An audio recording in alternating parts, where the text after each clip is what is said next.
The official opening of Amplify 2026. It's my privilege to welcome you again in Joburg.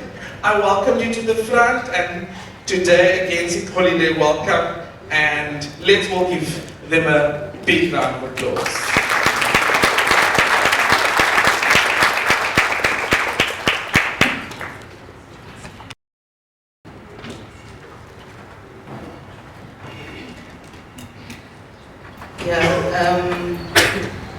As a committed Android user,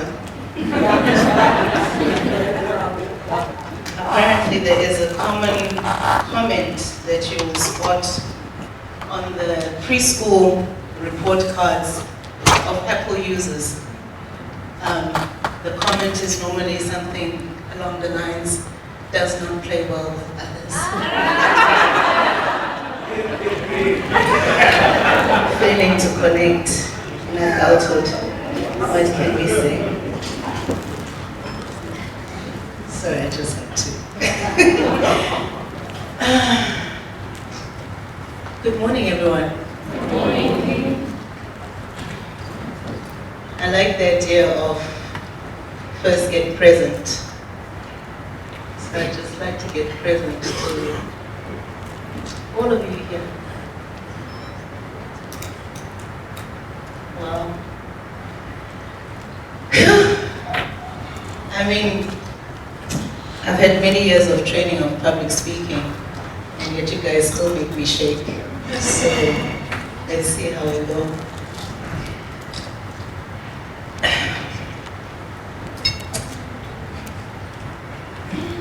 Distinguished guests, partners, practitioners, funders, school leaders, community champions, and importantly, the people who are not necessarily in this room, but the young people that we serve and that each one of you is a representative of. Welcome to the 2026 Amplify After School Symposium. I can't believe when we first imagined this as a thing, and now it's almost like an anchor.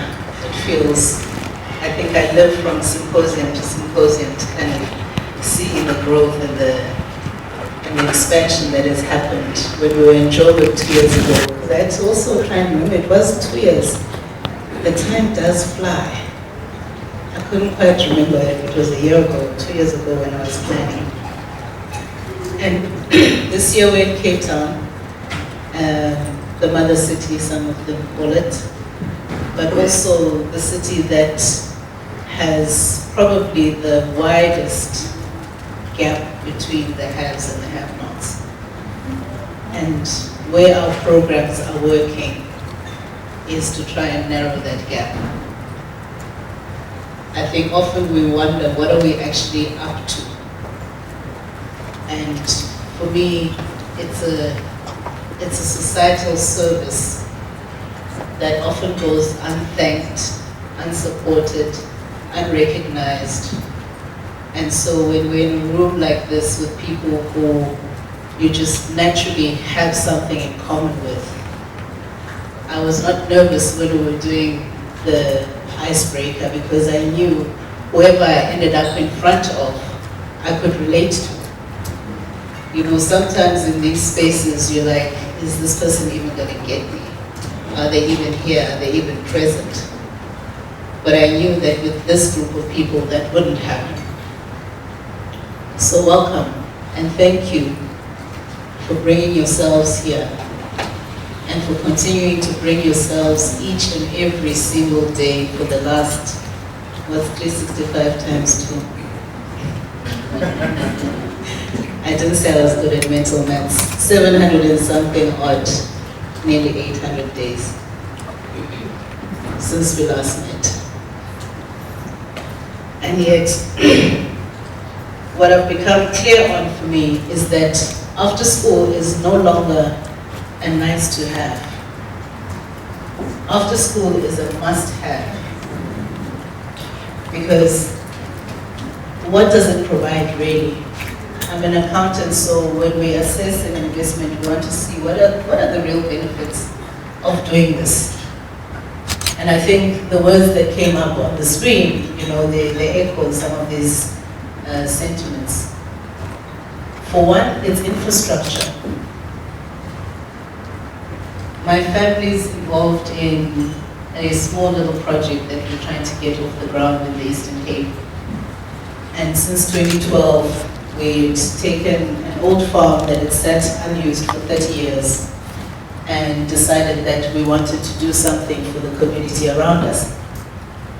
My grandmother would have insisted that that was what happened. Unfortunately, she passed away in 2001, and so didn't get to push as long as she could have. But as much as we've had this dream of this program, and it's very clear in my mind what's supposed to happen, and I've got all the right people who are ready and willing to come and run the program there, we don't have a space. There's no way to run the program for them. And recently we managed to get some funding, and now there's actual building going on for the space.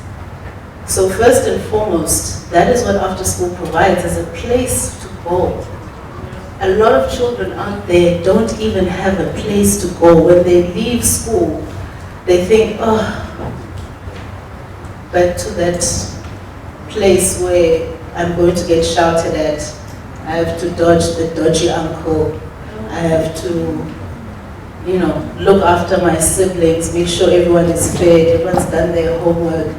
There's so many responsibilities, and just to have a place to go where, for a change, someone else is pouring into you. That's what you provide. And that place is often a protective space. The way children get treated inside of after-school programs is distinctly different from the rest of life that they get to experience. And I can tell you without a doubt, I stand here only because of the people that have poured into me. And many of them were from after-school programs. I was fortunate and privileged enough that for me, the school that I went to after school was not an afterthought. It wasn't something we were trying to fit in. It was something that you were actively encouraged to do, and in fact, it was mandatory. You had to pick 2 summer sports, 2 winter sports, and 1 cultural activity. That was just mandatory. That is what each and every child in this country deserves. The opportunity to realize, I really suck at netball. No, it's not my sport. It's really not my sport. Plus, I have a nice little scrape of a scar to show for it. Did not enjoy netball. But I had to do it and try it. And it also kept my mind occupied. I got to play chess against my brother, who was 6 years old at the time, and who would beat me at chess club. Talk about sibling rivalry when that happens. It builds character. These experiences build a human being who is now able to stand before you and say, I've not fought with my brother in 15 years. But we used to fight like cats and dogs when we were kids. In fact, it was my job to beat him up. Because my mom would beat me up if he did something wrong. So then the discipline fell to me, obviously, because I'm the one who is accountable. If you ever want to talk about the distinction between accountability and responsibility, come to me, I will tell you. I know accountability. The buck stops with you and you get to. And that's another thing that you hold, is a hell of a lot of accountability for the future of this country. You have taken it upon yourselves to say, Tumamina, for real. No, it If you lose your sense of humor on this journey, you've gone. Don't ever lose your sense of humor. If you lose it, check into Tara, check into Falkenberg fast, because things are gonna go bad. But despite all of the weight of that accountability, you guys show up every single day. And you show up sick, which we are trying to stop doing. I'm so happy to start to hear about this conversation about wellness. And I hope it's something that will show up in this symposium as well. It's how do we take care of the people taking care of everybody else? Because we need you alive and well and functioning. So let's maybe bring that. I don't know if it's on the agenda. Maybe I'm, putting a fly in the ointment. I'm sorry. But I wouldn't be doing very good remarks if I didn't throw in a wild card here or there. So, I don't want to stand here and preach to the choir, but I just want each and every one of you to know that you are seen. Your struggles with funding are understood here. Your struggles with measuring and implementing programs are understood here. So I challenge each and every one of us to share vulnerably and to engage deeply and to walk away from this with a clear purpose. This was never designed to be a talk shop. It's not counseling, as we've heard. So it's a strategizing session. How do we make the next 2 years even better than the last 2? Because we've taken ground. I'm in a choir. I still do after school, can you believe? And we had a visiting choir last week, and we had a composer, conductor working with us. And he came up with a really great thing, and I will leave this with you, that we're so used to plotting how far we missed the mark.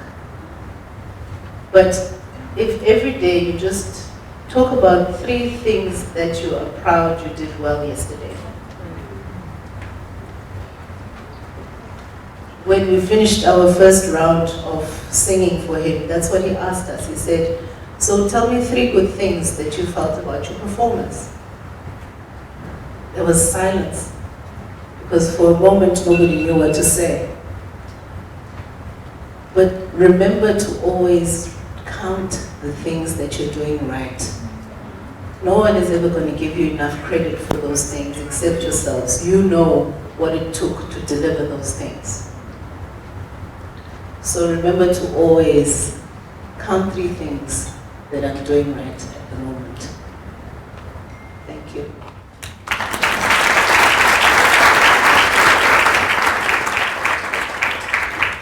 Thank you for those inspiring words. I think 2 things stuck for me, that after school is no longer a nice to have. It is a must have. We needed to close the opportunity gap between those who have and those who don't. And then I really like the way you ended with an important reminder that sometimes we always are, how close are we to that target or that goal, and we miss that we've actually taken 3 steps closer. And so appreciating and recognizing and giving ourselves a pat on the back for the 3 things that we did yesterday that we can be proud of. And so policy becomes powerful when it meets people. Policy really becomes powerful when it meets people. And so today, impact has a name. It's always had a name. But today, impact has a name, and that name is Sisonke. And I'm going to invite Sisonke up to the front, a learner, to share how after-school programs have impacted their life. And so often it's 30 learners, we've reached 30 learners this week, but those are names, those are people, and today we want to showcase impact and add a name to impact.